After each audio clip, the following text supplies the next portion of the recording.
Ezt a számot Szolnokról küldi a Tündi a kedves férjének, a kisgrófónak a születésnapjára, és ezzel a számmal kíván neki nagyon sok boldog születésnapot, hosszú életet.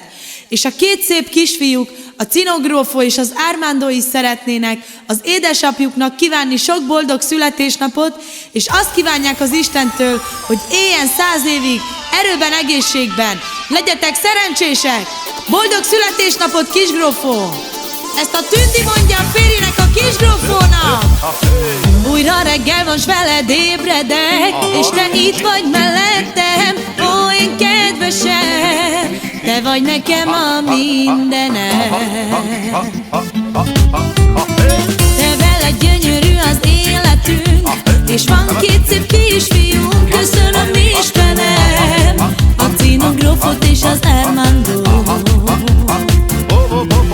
mert mi téged úgy imádunk, te vagy nekünk a mindenünk. Áldjon a jó Isten mindig téged, megadsz a családodnak minden. Meleg szép ez az élet, köszönöm, hogy veled élek. Az Isten éltessen téged, mindezt kívánjuk neked. Meleg szép ez az élet, köszönöm, hogy veled élek. Az Isten éltessen téged, mindezt kívánjuk neked. Ande pires tu i bariluma, in jardo sangrofoca, opi planeta, dai bari manghesa manda tu.